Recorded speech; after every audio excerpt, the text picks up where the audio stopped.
Hello. Hi. Good evening, everyone. I hope you're all staying safe and healthy through these unusual times. Bethesda Publishing started a series of interviews with its brilliant authors last year, which, after a brief halt, is all set to resume with this very session. I'm Radhika Tiwari, and today we will be conversing with the former head of Department of English at the University of Madras, and author and translator, Professor Siti Indra. Hello, ma'am. Hello, Radhika. How are you? Yes, I'm really good. Miss Indra, during her days at the Madras University, introduced translation and translation studies at the master's and MPhil levels. And our topic of discussion is the English translation of feminist Tamil writer Rajam Krishna's Suhalil Mithakam Dipangal, meaning Lamps in the Whirlpool. This one, this book. It was written about 50 years ago, translated by Uma Narayanan and Prema Sitaraman, and sponsored by the Tamil Nadu Textbook Corporation. This book's paperback edition will be soon available across all major e-commerce platforms. So, let's start this interview. First of all, let's hear from the professor who has contributed significantly to the introduction of this English translation about the book. Ma'am, we would like to hear from you. Would you just give us a little insight into the storyline, the main character Girja, and the Madi rituals followed in Tamil Brahmin household, which has been mentioned extensively in this book? Well, given the duration of this interview, I just can't be going over the entire story. But I would just say Right. that this story is located in the Brahmin milieu. And in terms of place, it is located in Delhi, where a middle class, I wouldn't say upper middle class Brahmin family. The gentleman is working in the government, central government, and his widowed mother, and he has his wife and two daughters. But the focus is on the relationship between the mother-in-law and the daughter-in-law, and the kind of oppression the daughter-in-law faces in terms of insistence on ritualistic purity, which is called in Tamil Brahmin dialect as Madi and Acharam. I'll come to these two terms later. I don't want to waste time. At the same time, uh, this girl who is also a graduate, even though she was a teacher and then she was a working woman, but then she conceived of herself as a housewife, and then she dedicated herself to actually helping them to observe these rituals. She never once thought that she could act in any other way, because that is the way women were trained those days, whether they were educated or uneducated. 50, 40 years ago, this was like that. But then something happens, there is some kind of a silly incident by which you see she is very hurt. But those days, no, even when women were hurt, that hurt was not reckoned with, okay? I should say it. It was not reckoned with. And then something forces her to go away for 4 days to the Ganges, okay? She goes to Rishikesh and then meets different kinds of women, okay?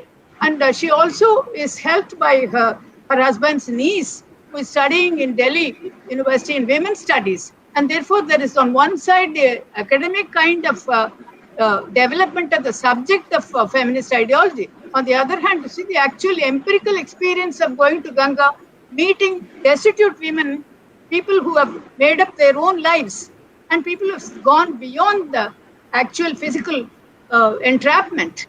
And therefore, she comes back after 4 days of this kind of enlightenment experience. But she is rejected by her family, saying that a woman goes away for 4 days means that woman must be a loose woman. And therefore, that comes as a shock to her, and she is forced to leave. Okay. And so, this is a great kind of escapade, but she learns a lot after the second kind of leaving of the family. And then she becomes the new woman in some way, like Nora, Ibsen's Nora. She just understands the nature of life and understands the way in which she has forgotten about herself, her objectivity, her value, her ideas, her mind, for instance. And therefore, there is, at the same time, she is not very much comfortable with the modern kind of feminism, girls smoking and taking drugs and so on. And therefore, that also puts a sense of trepidation in her mind. And therefore, she is very anxious that her two daughters should not become too ultra modern to lose touch with the cultural reality. And finally, you have this idea that on the Ganges, you see, they float these little lamps, and the wick is there, and the light is lit, and the lamp floats down across the stream of the Ganges. Many hit and are just topple, but some reach. So there is a positive message that some lamps do reach despite the whirlpool. So it starts on a kind of a negative note, but ends on a positive, hopeful note. That's what at the moment I want to say about this now. Is that okay? So they'll have to read. It's about a joint family, about an educated girl, but then trapped within that kind of thing, becomes a kind of victim of patriarchy, and then her husband doesn't understand her, and if anything goes wrong, it's always a woman who is blamed. And so Radham Krishna has projected it with unvarnished. There is no attempt at mitigating any of this. But there is a spiritual aspect to it. Ganga is very important there, not in the contemporary way in which we are talking about Ganga. I'm talking about Ganga in the civilizational tradition of India. At the moment, I would like to stop. If you have anything further, you ask me. Fine. And what about the Madi rituals and the Acharam that has been extensively discussed in the book? I would say that the question was whether this kind of representation is relevant today. Am I right? Is it relevant today, 50 years? I would say not directly. Yes. Yeah. Whether this novel, yes, since it's all about the plight of an upper caste woman under Brahminical patriarchy. Yes. So I would how say does this book? Yes. It is not relevant directly, I would say, but the idea of family has changed quite a lot. We have moved away from joint family to nuclear family, from nuclear family to new gendered families. So we are talking about same-sex family, same-sex relationship, living with partner, and so on. So the concept has completely changed. Like for instance, this is the season of cricket. Test match became so boring, so people stopped watching test match. Nobody went to the stadium, and then the ODI was started. 50 overs was started. There was a lot of enthusiasm, and then ODI was taken over by T20. Okay, so T20 meant thorough revolution. The way you batted, the way you bowled, the way you fielded, everything changed. And therefore, as you say in cricket, you see, you cannot expect Shafali Verma, who batted so well in both the innings, first innings and second innings in the match against England. You cannot expect it to bat like Rahul Dravid of vintage Calcutta. Okay? The team which beat, Steve was final frontier. He could not cross that final frontier into Calcutta. You may not have been born, but that's a great moment for India's national psyche. So the concept of family has completely changed. And you cannot entirely blame men, because men also were in some way victims of patriarchy. Okay? When women were victims of patriarchy. And so I would say that conceptually, there may be relevance, not necessarily directly in terms of social milieu, because the relevance should be explored in terms of concept. Maybe Ekta may have something to say on that, because you are looking at the demands made on made by a mother-in-law, or demands made on a daughter-in-law, demands made on a husband. Today, husbands are doing so much. Okay, Virat Kohli, for instance, he sacrificed his career to be with his wife for the delivery of Anushka, and therefore such things would not have been thought of earlier. Their profession, their achievement, that was very important. Now things have changed. Even elderly people have changed a lot. We must acknowledge that. So the question is one of power and authority. Who held the power? Who held the authority? This was very important for patriarchy. Exceptions may be there in matriarchal society as in Kerala, but largely speaking, it was like that. So how they have been morphed in the modern times, the concept of the family and the role of the members. Take, for instance, you asked me about Madi and Acharam. Madi, I would say, basically, it pertains to cleanliness and safeguarding measures. Okay? So, I remember my father's aunt, she was people who observe muddy are not wicked people. I don't want anybody to construe that people who insist on muddy are wicked people. I remember my father's attai, that is grandfather's sister. She was obsessed with muddy, but she actually fed us as children, going to school. She will never allow us to go empty stomach to school. She will pack our bags and dabbas and so on, So now today, children lick everything, sip, walk in with their shoes inside the kitchen and so on. So those days, it was used as a kind of a measure to bring a sense of importance of cleanliness and the safeguarding measure. Even today, if you don't mistake me, I would say during the pandemic era that we are living in, we are advised to keep social distance. Am I right, Radhika? We are advised to keep social distance, and you are not supposed to just spit your sputum on the road. And even cricketers have lost the luxury of just touching their saliva to clean the ball. They cannot do that. They are handicapped. So what makes this muddy and acharam problematic is the ritualistic weightage that was given. Are you able to understand what I'm saying? Are you? Yes. Radhika? Yes. So, yes. In itself, it's a physical practice. Okay. On the other hand, Yeah. when there is a ritualistic weightage attached to that earlier, am I speaking too fast? Is it okay with you? It's okay. It's okay. Okay. So it's the ritualistic weightage attached to it. The earlier generations, this has done much damage to the psyche of people. So now you have another problem.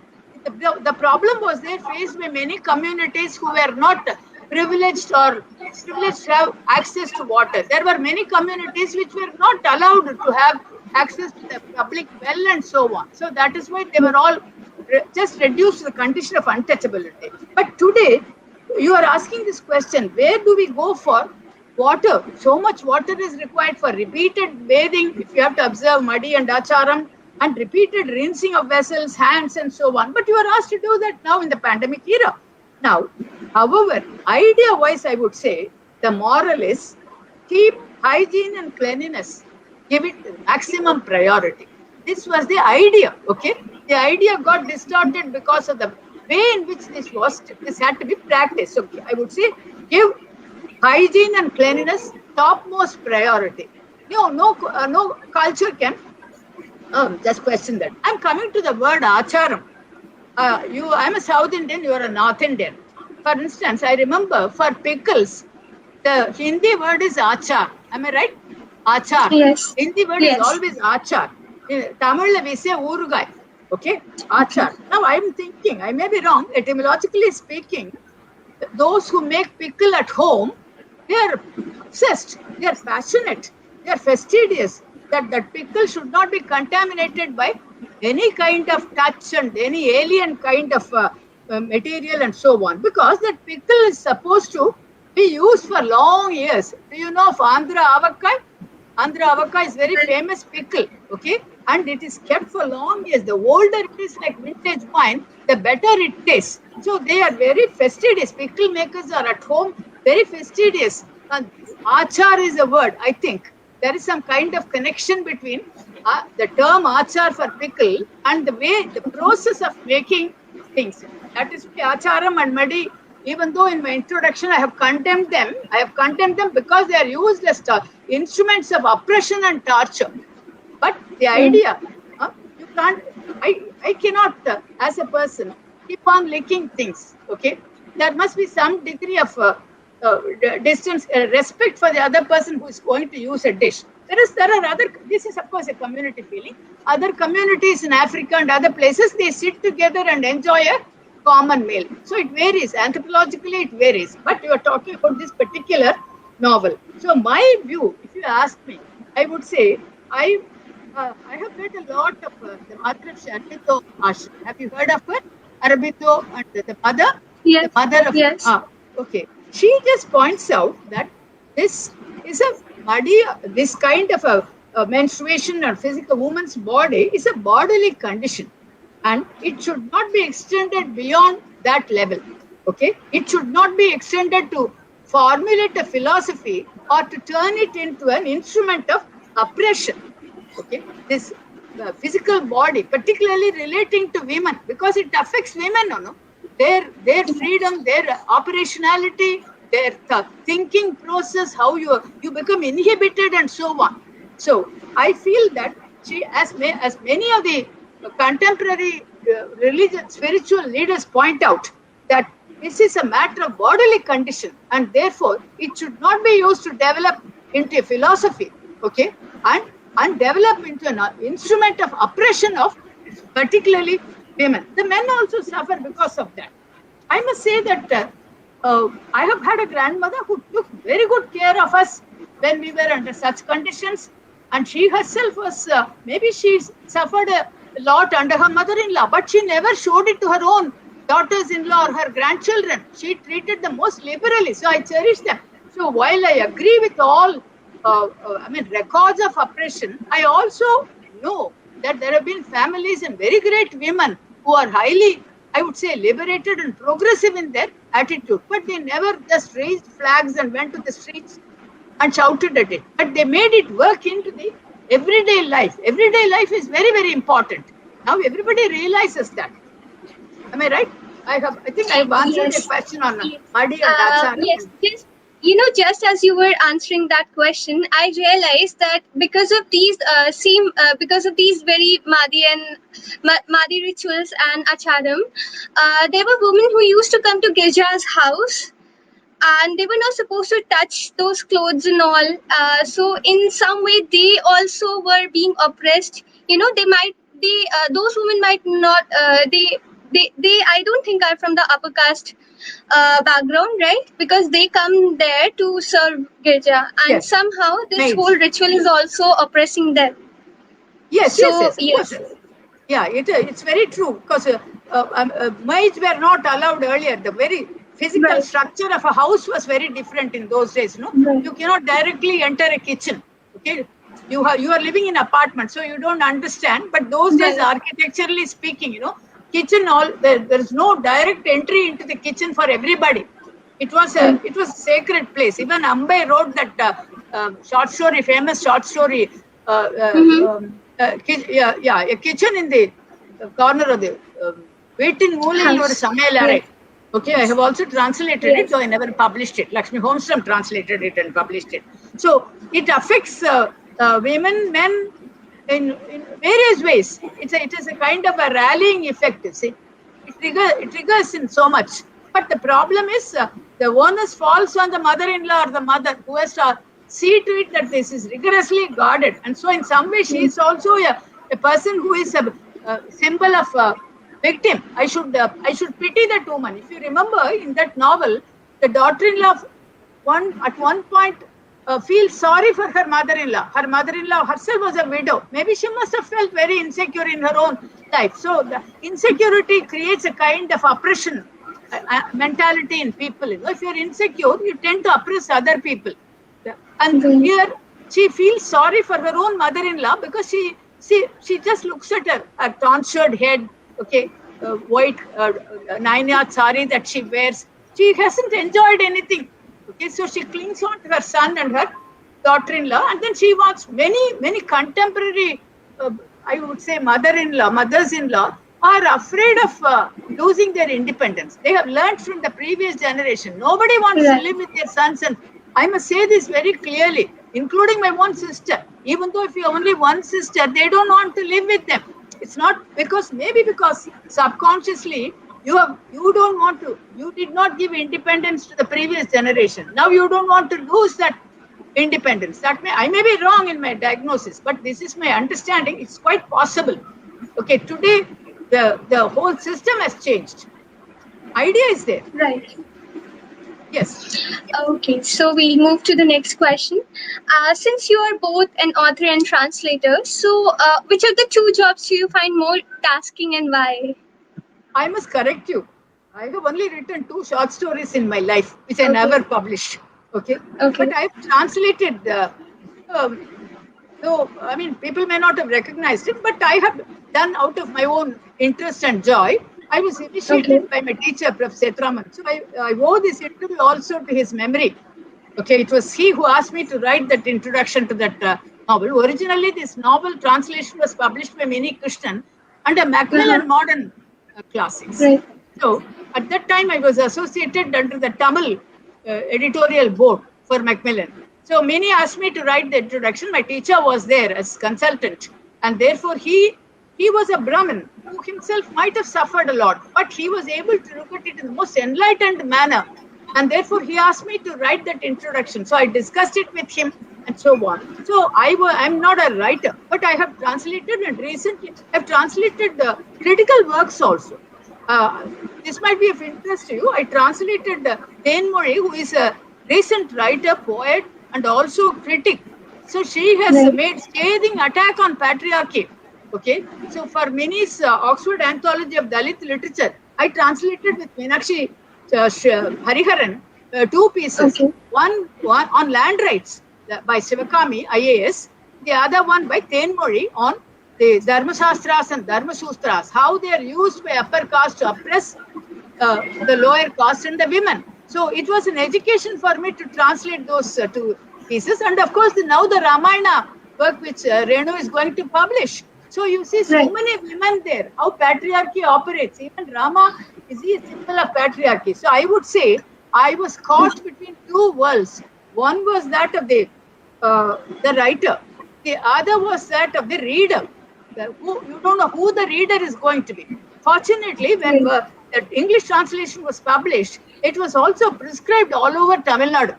Okay, Rajam Krishnan said in one of the feminist forums that, but for Indra's, I don't talk about this, but she mentioned it. See that but for Indra's introduction, people may not have known across Tamil, beyond Tamil, that such works have been written and so on. And I owe it to Mini because Mini also showed that the translator is caught among the editor, reader, and the writer. So this is a very tough task. I would say that what you want to undertake first. I would say that first it's a matter of taste. What do you want to translate? If you have the freedom, you are not a professional translator. Sahitya Akademi asked me to translate many things. Sometimes I don't accept them. I accept whatever I feel like doing it. So it may not necessarily something with you concur with the author. You don't have to concur with the author. Secondly, the antithetical sensibility of the author may be a challenge to the translator. When I translated Shivakami's cross section, it's a very modern novel, but some of the things that happened there, it was something which militated against my own understanding as a person. But still, I translated it for Sahitya Akademi, Central Sahitya Akademi, with Prema Jagannathan, who is now in New Zealand. And therefore, this is it is possible that you like a writer, and therefore you think it's going to come up very well, not necessarily. The other thing is you don't like that kind of sensibility and so on, and yet you are challenged and therefore you do it. Sometimes this may come off very well. I learned something from Derrida. Derrida says that meaning is never something final. You go to a dictionary, you never find the meaning. Okay? Meaning is a matter of continuous postponement. The French word there is deferral. You defer the meaning. Similarly, I would say the end product of a translation is never final. It is forever postponed. Okay? And that is why this is what I learned. And therefore, it is also a learning process as a translator. And very often, when I translate as a critic also. Very recently, whole of this pandemic period, I've translated a book on a 17th century Englishman on East India Company. He was the first one to translate Tirukural into English, and he was published in English in England. Okay, nobody knew. There is a book from Madurai American College which came up, given by my great friend Kriya Ramakrishnan, great publisher and editor who is no more. Okay, and I read that. The moment I read this, I felt like translating 4 chapters. Very interesting, very interesting. So if you're a translator, you are also an intellectual. You are a critic. Okay, you are not just somebody. And no dictionary can help you finally. My brother-in-law keeps telling me, give me one dictionary which will give me the final meaning. That's why I brought in Derrida. Derrida tells you meaning and dictionary reference is a matter of continual postponement. Similarly, achieving perfection in translation, one-to-one correspondence is a continual postponement and deferral and not a kind of a closure. Am I making sense? Yes, you did make sense. And just as you mentioned that, you have also translated some of the Dalit literature. So when Yes. we talk of Lamps in the Whirlpool, it was written for an upper caste Brahmin family, right? So have you seen any contrast? Like, how does the Dalit literature go while translating the languages? Do you see any contrast or any similarity between the two? Ah, see, this is a matter of milieu. Okay. Right. It- a Yes. work is located in a particular milieu, and therefore the language, the vocabulary used, the syntax used, that belongs to Right. a particular thing. In my experience, very limited experience, I've translated Wama's Ponnuttai, which was published in Okay. an e-journal. Okay, it was a very, very different kind of language from which I mean, with which I had very little kind of contact. But I must say that the last 30 years of my service in the Madras University, I had occasion to move with different kinds of students from different kinds of stratas. So my mother also had that opportunity because I brought them all home. So what we talk about maybe 50 years ago, this was like that. But I would say that Rajam Krishnan is not interested in just Brahmin bashing. Before we lose time, I must say this. She took up Okay. every project on a highly researched kind of a mode. Whether she wrote about this child labor, whether she wrote about people who live close to the sea and then engaged in seafaring activity, or when she wrote about the tribals living in hill area, she completely gave herself. I would say her concentration was like that of a yogini. Yoga, I won't say yoga master, yogini. Yogini is Okay. a female word, So she concentrated. In this particular novel, she has concentrated on the Brahmin milieu. And therefore, I would say that behind the Brahminical speech, what is captured is the tone. Behind the tone is an attitude. And behind the attitude is a meaning. And behind the meaning is a value. Okay. Okay. Similarly, Ponuttai, how people treat her, that woman in the village community. Mama, of course, is famous for her other items, other things which have become famous because they've been repeatedly published. She's become a classic. And that language, whether it should be uh, made into a regular syntax, that question has been long ago given up now. This is something to do with translation practices. Once upon a time, you Okay. were supposed to make it all into regular standard English. But Right. today, you want to approximate to the tonal quality. That's why I said tone is very important. Tone is a matter of attitude, and behind attitude is meaning, and behind meaning is value. And therefore, I have, because you said, I have translated a famous play by Indra Parsadi. He is not a Dalit. He is an upper caste Brahmin, but he has written a wonderful play on Nandanar. Okay, the great oppressed man who finally was given beatitude at the Chidambaram Nataraja temple. Okay, I come from Chidambaram. Okay, so I had a very different understanding of that whole devotional story. But when I read Indra Parsadi's writing, it was almost written in Dalit language. Okay, it's not as though he was writing in a Brahminical language. He was, when a Dalit spoke, he used the Dalit language. When a Brahmin spoke, he used the Brahmin language. And therefore, it was a great experience for me to understand the alternative image of a Dalit way of thinking, Dalit way of writing. Now, of course, so many people have come up. And if you read Mini Krishnan's anthology of Dalit writing in Tamil, okay, edited by Ravi Kumar, who is now the MP, and then my Right. young student, former student and colleague, Dr. Alagarasan, they point out, you see, there are many people, there are many Brahmins who have translated those Dalit writings.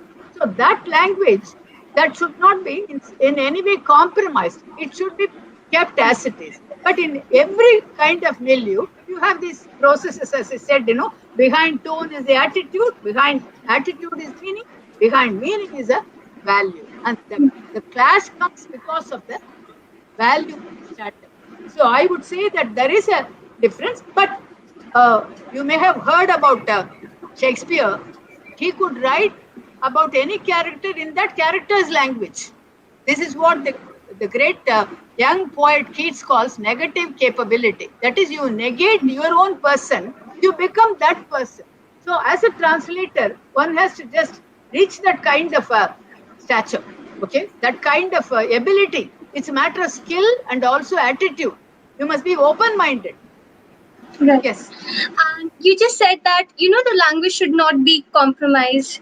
So I have often heard that one of the biggest problems faced by the translators is that, to keep the essence of the original text, right? So Yes. how do you manage to do that? To keep the essence of the original text while translating it? I have not translated this work, so I cannot talk about it. The two ladies No, who the, did the works that you have translated actually.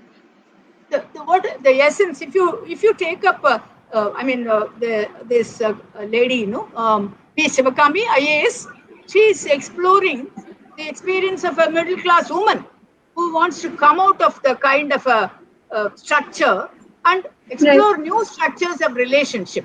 So that language and the drawings that go with that language, they tell you something about how a woman just completely, she wants to die to herself and reach that substratum of her personality.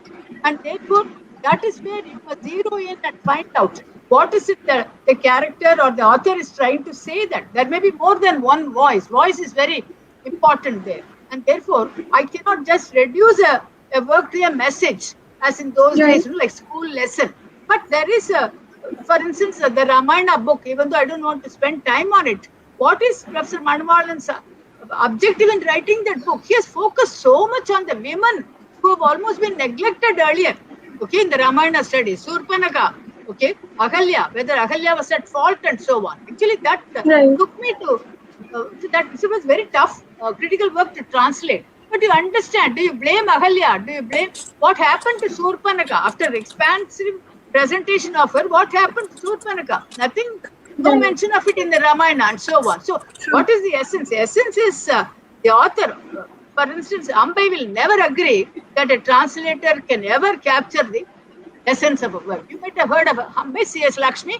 Maybe I forgot to mention, I translated her there in the forest. I got this Katha award for it. That year. Okay, no, you didn't mention it earlier. Yes, you haven't mentioned mentioning it. Amba, I don't. She doesn't see eye to eye with me, but I translated it and got the Katha award. It was given to me by Emma Subbulakshmi. Gave me that award. I cherish it so much. Have you heard of Emma Subbulakshmi? Yes, okay. Everybody knows Emma Subbulakshmi. Yes. Okay. So Ambai feels that the essence is something that you cannot capture, but translations do go on. Ekta has come up. So now's the time to introduce our special guest today. She has decided to ask a question. Actually, may I say something before that? 1 minute. May I say something? Yes, please go. Because Renu raised this question whether feminism is related to orthodoxy. So I just pondered on that question. What is orthodoxy? Rajam Krishnan definitely condemns orthodoxy when it becomes life draining. Orthodoxy is life draining, then it must be condemned. She's a great feminist, and she has created an evolving feminist in that novel. Girija is not a kind of an ossified person. She's an evolving feminist, and therefore there is no fixed ideology called feminism. It is continuously just resurrecting itself and reshaping itself. So feminism itself is developing new ideas, new outlook, new stratagems, new apparatuses for dealing with it. And therefore glass ceiling, breaking the glass ceiling. You have broken that, but there are other problems and so on. So similarly, I could say that I want to say something about Rajam Krishnan because she is no more. But when she was writing all this highly researched, she never went to any central university. She was not educated into any ideology. But at that time, if I remember right, no woman writer touched her with pair of tongs. They treated her as a Okay. kind of a propagandist and dismissed her and so on. I felt rather sad about it because I've sat on. I said it's a matter I shouldn't mention, but many juries, for awards and so on. But the moment people don't read it, but simply say no, no, no, it's a propaganda. On the other hand, after she passed away, the so-called progressive women writers tried to sing Didn't have. paeans on her. Okay, so all that I want to say is she is not indulging in Brahmin bashing or bashing of any community. That's her nature. She's a yogini. As a writer, she concentrated on whatever she wants to. So for Renu's question, I would say orthodoxy itself is a kind of a shifting kaleidoscope. It is not something that is fixed, so on. It is something that is continuously developing. Look at the way our diasporic Indians are conducting and shaping their life in America and Canada and other places. I'm not talking about West Indies. That is a kind of a masala. But other places, so you can understand. Yes, ma'am. Now to the floor to Ekta. Yes, we have plenty of questions from our viewers as well. But first of all, I'll let Ekta take the podium. First, I'll introduce her. We have with us Ekta Bhandari. She's a social media influencer and vice president in a consulting firm. Ms. Bhandari has also contributed stories in the Chicken Soup of Indian Soul and Book of Miracles. Ekta, your turn now. Thank you, Radhika. Thank you very much for having me here, and such a You're most pleasure to welcome. be hearing this conversation. And thank you, Indra ma'am. Your talk is really inspiring, and I think it's very important. You are addressing such an Just call me important Indra, question. please. No mamming. Sure. So Indra, your talk is so inspiring, and I think that you are addressing quite a few relevant points that the world is pondering on today. And I was so glad to hear this conversation about the book that we are discussing in particular. But a very important point that you just touched upon, wherein one viewer was asking you about the orthodoxy and feminism. So I have just one thing that I wanted to add here, which you already said. Kind of, I would resonate so much with you on this. Is that when we really look at the dictionary and search the word feminism, it says that something, a person who has social, political, and economic equality. So feminism is nothing but trying to seek that kind of equality, but how it has been metamorphosized and how it has been changed over a period of time, like about this particular story that you were talking about, which is such a prominent story today, and talks about a lot of stuff. So I wanted to ask you this particular thing. So do you think that gender inequality is kind of disheartening the entire culture that we are building up, and the kind of people who are coming up and talking about it, people like you who are playing such an important role? How difficult it becomes for you to pass on this message that we are working together to build a collaborative environment? Well, there are feminists and feminists. I'm not sure that we can talk about it in a kind of a blanket term. Uh, Absolutely. uh, there are, in my own city, there are uncompromising feminists like Mangai, the theatre person. She studied with me. And Maithili Shivaraman, the CPM Yes. person who passed away recently, and her Yeah. daughter, Kalpana. See, then a whole lot of them. The Gita was translated so many works and so on. That is, I look at it as a kind of a broad spectrum field. So Yes. each one has to negotiate the situation. Absolutely. So there is no such thing as a panacea or an elixir for life. So what is one man's remedy is another woman's poison. Okay. So ultimately, each one negotiates the situation. There is no way in which you can just take an ideology as an abstract thing. Okay, and then just practice it in a manner that it applies to everybody. That's why any abstraction is a kind of a deterrent to development and evolution. So there is difficulty. When I mean, since you asked me, people said I was the first woman HOD of the department in Madras University, in English department. I never thought about it like that. Okay, I just joined very early and I just did my work and so on. At the same time, when there were faculty meetings, the women professors from science, they had all the money and the power, but still they wanted to be there in the decision-making body. So macrocosm and microcosm. In the family, the woman, is she the decision maker? Okay. Earlier, the man made the decision and the woman carried out the decision, executed. But if you ask interpreters of Dharma Shastra and Dharma Sutra, they all say it was not like that. Together, complementary principle, okay? Not complement, not praise each other, but complement each other. And so the many women professors who are far senior to me, but they were saying that I used to get up and say, well, we have no problem.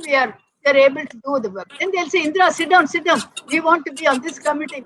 So don't ask her to speak because she's an English professor, so she'll carry the house with her and so on. So I gradually came to realize that there is some kind of a disparity.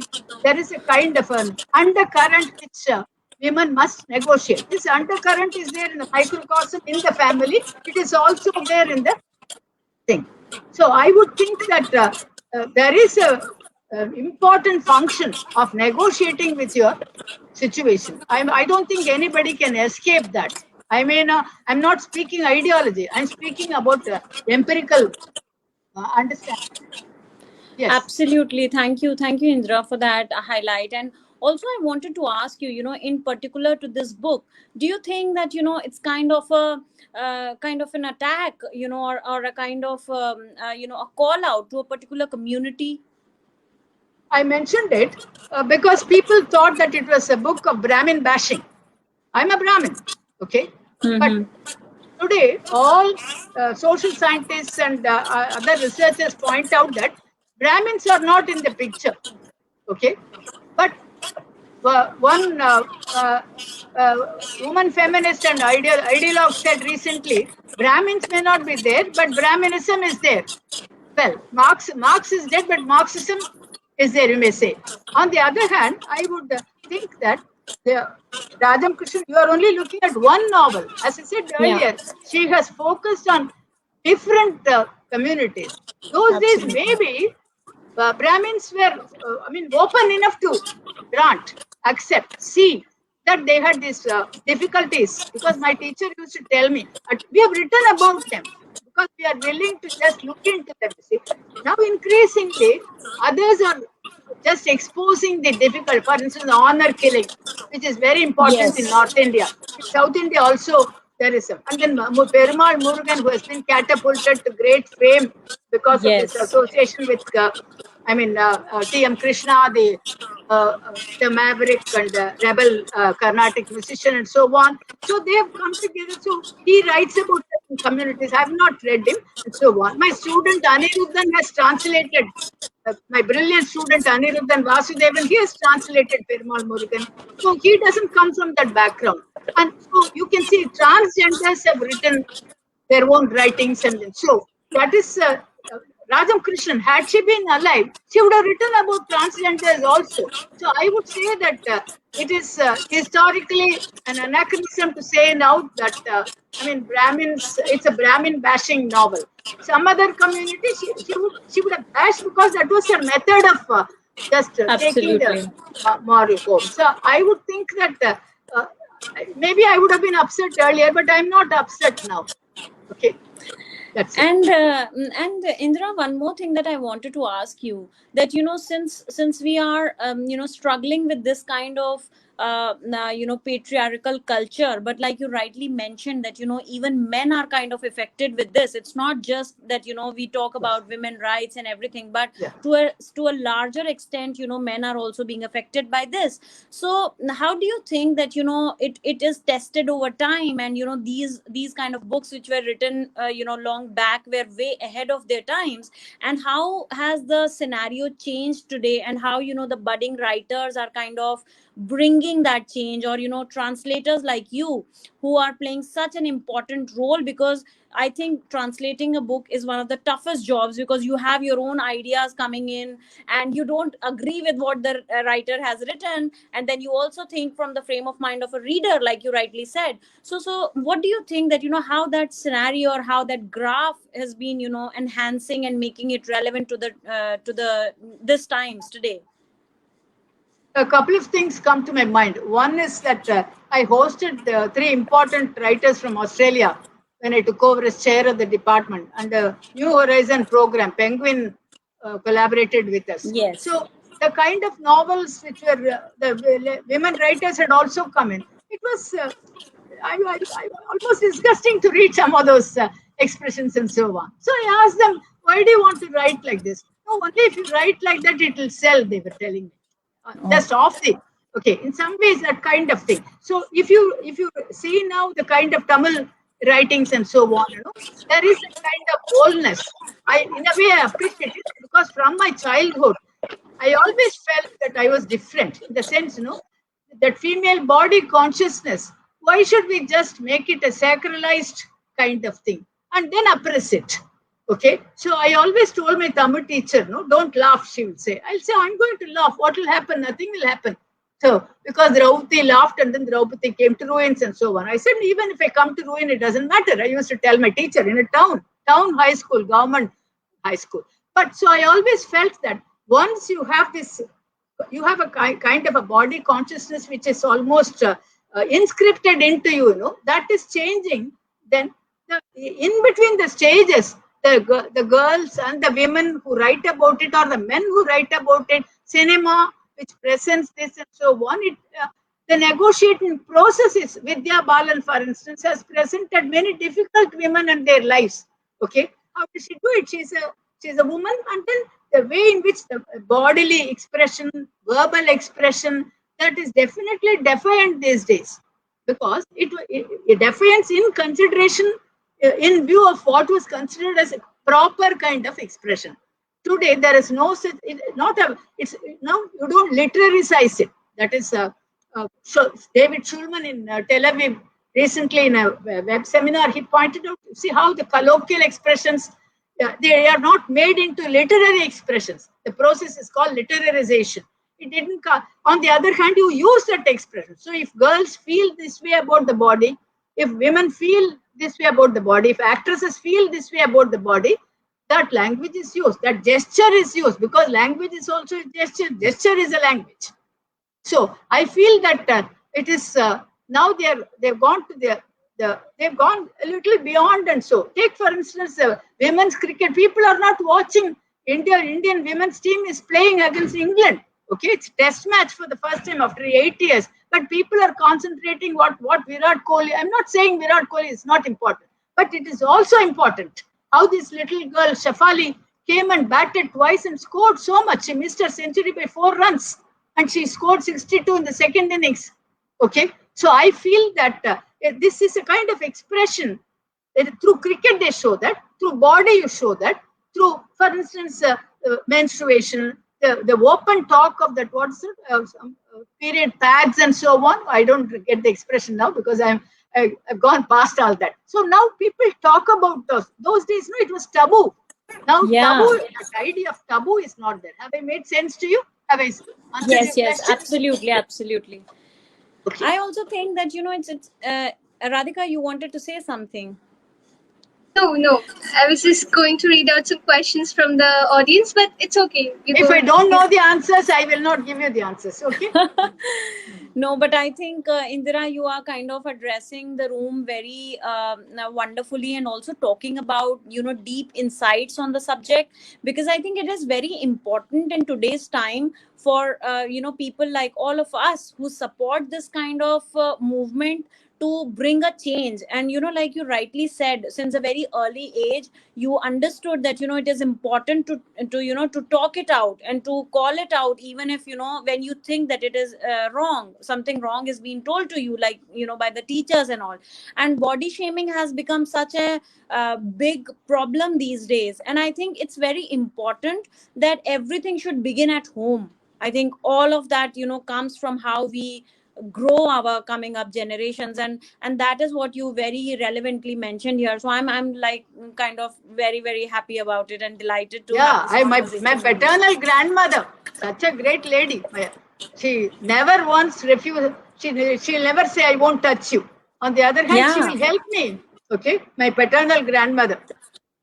Absolutely, I think it's important that, you know, as a entire fraternity of human beings, I will not call just women, but entire fraternity of human beings, we should respect you know, what is being, it's a body thing. It's not something that should be considered as a taboo, or something that should not be called out, or you know, so there are a lot of hygienic perspectives involved in it, and how, you know, things have been propagated over a period of eras. And you know, if we are still upholding those things and calling them as values, I think it's high time, you know, we give up all of that and take up, you know, a great you know, kind of a promise that we're not going to do that to any community of people. So thank you so much, and I think it was such wonderful insight, you know, to talk to you. And I think Thank you gender very much. yeah, thank you. Despite the generation gap. I think we all are bridging the gap now, so that's really important. So Radhika, We I'm always here, felt but young. yeah. So Radhika, I'm here, but if you want to take some questions, please go ahead. Okay, thank you, Ekta. So there's this question that is it necessary for a work to be relevant if it is a reflection of the times when it was written? It's a question based on, you know, we were discussing a while ago that how does this book, Lamps in the Whirlpool, still hold relevance to this day? So it is in that context that is it necessary for a work to be relevant if it is a reflection of the times when it was written? I think Radhika asked this question earlier. I said relevance may not be just in immediate terms, but in terms of the idea, in terms of the concept, the relevance may be thought of in different formations and morphing of the institutions. The institutions Right. get morphed in different ways, the roles get morphed in different ways, and yet the demands remain. You can never have lead a life without demands on your energy and time. Okay, Right. and that happens, and therefore, question of relevance. Literature is to focus on particular milieu, a particular situation, and so on. At the same time, it is as good as scripture in one sense because it opens up your spirit and your ideas and so on. And therefore, how to make such a work relevant? Mahabharata, why is it relevant today? Okay, so that question, if you ask, you see, for what reason is Draupadi is being researched upon? For what reason Surpanaka is not researched upon? If you take, for instance, I had to think several times before I use the word molested, whether Lakshmana or Ravana molested Surpanaka. So what word to use? You know, mutilated. So many. I went to the thesaurus and all these words. It was tough, you know, just because some people objected. Why do you use the word molested? Because it has a different kind of connotation. So question of relevance is a matter of not only immediate social context, but also question of concept and idea. At the level of idea, Mahabharata can still be, it is being relevant in that sense. For instance, Lord of the Flies by William Golding. Why is it relevant? What kind of educational institution from which the boys come up? Okay? Yes. So I think that's Incidentally, Parsa Venkateshwara was my first student, and I have always been inspired by him. Thank you, Parsa, for asking that question. okay. I think that is all. Before signing off, if you want to speak a little bit about your future projects, although you have already spoken about it, the critique of Ramayana, do you have to add anything? Do you want to add anything to it? Yes, ma'am. I'm asking you. Advice is a very, very dubious word. I almost said, because these days nobody advises. A mother never advises the daughter. Okay, the daughters don't want to be advised on anything. Grandchildren earlier used to listen to grandmothers and grandparents. You're very attached to your grandparents. At the same time, now that's what I said. The communication level has changed quite a lot. So younger generation, because you asked me, I say, I retired 13 years ago. I served for nearly 33 years in Madras University. But from principal down to very, very young students who have studied with me. And after 10, 11 years, my students who are teaching, they bring their students. So we don't advise them. I learned Tamil typing from one of the students, Arul. Okay. And that's how I was able to manage a part of the typing. And from Rajagopalan, my colleague in the Routledge 2-volume publication, I learned a lot. So advice is something resented. On the other hand, that communication is never resented. So I would say that I don't have, this is a very standard question people will ask. Do you have anything to say? What was the most important incident in your life? I wouldn't say, because, there are so many important moments. So today, advice is within quotes. It must be put under erasure, as Derrida would say, because today nobody nobody dare to advise. Okay? And nobody would ask for advice.